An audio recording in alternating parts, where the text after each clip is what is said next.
Hey Seekers, so I want to talk about a little bit of an intimate topic today. It's not so much intimate as in sexual as it is vulnerable and very close to my heart, and kind of something I don't usually talk to with people. It's a little out of the realm of what, normal people would want to talk about or learn about.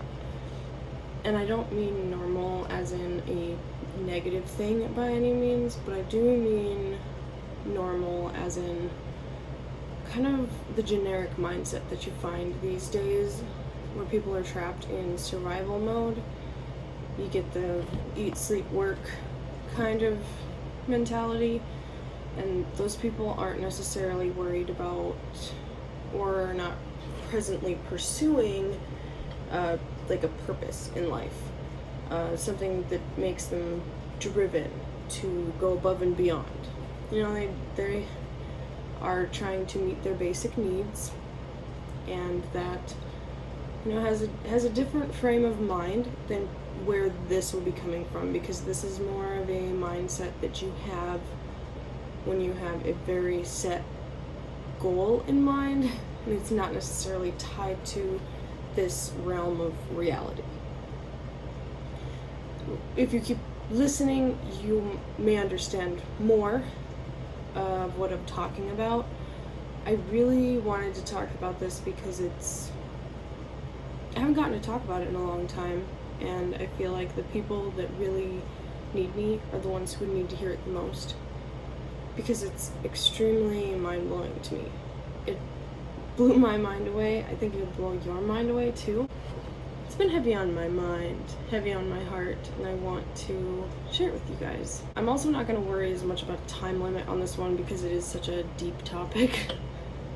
And, some people don't want to go that deep, which is fine.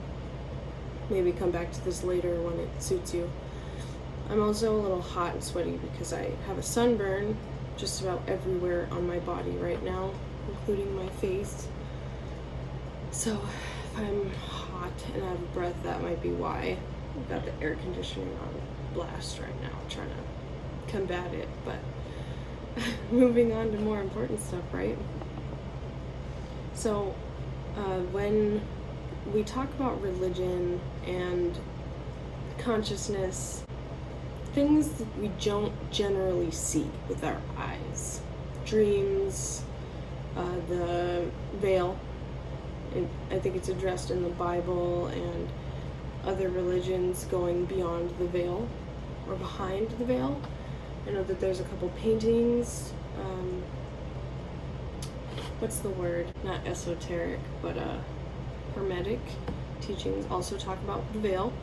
A lot of this stuff is, not a lot of this stuff, but things pertaining to this teaching are touched on in many different religions, but in different ways. So to me, the veil is the other side of this reality. To me, each person builds their own perception of the reality, and therefore we're all sharing the same process, but in a different way. And that comes from individualization of, we could all be the same being, but undergoing a different point of reference. So it's kind of the mindset of being like the oversoul, like everybody is the same one, but different. Like if you had we all have a different form of perception. Even if you were to have 100 clones, they would all have a different view or outlook on the same experience, because they all have a different point of view. So that's a little off topic, but we'll bring it back around.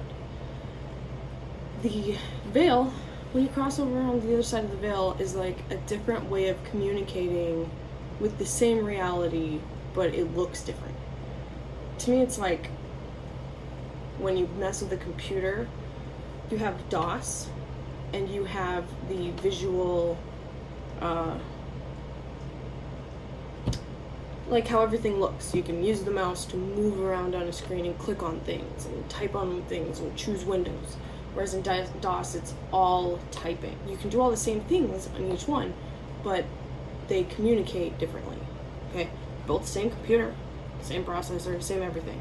It's just that they're communicated to differently. Even though it's the same person communicating with it, you can use text or you can use your mouse. Beyond the Veil, or going beyond the veil, is like that for a person. We have the light-based and the quantum-based, which are the same thing, but they're two sides of the same coin. So one is like, you could say the dark side of things, and one is the light side of things, but I don't want you to think of this from a positive and negative point of view, because from this point of view, neither one is good or bad. It's just that one is positive and one is negative. When you look at a battery, you don't say, oh, that's the good side and that's the bad side. You say that's the positive side and that's the negative side, and they're both required in order to make the battery work. Okay? That's the same thing with this concept of light and dark. You have the solid side of things and you have the non-solid side of things, like solid and wave-based. The same thing, but two different ways to view it.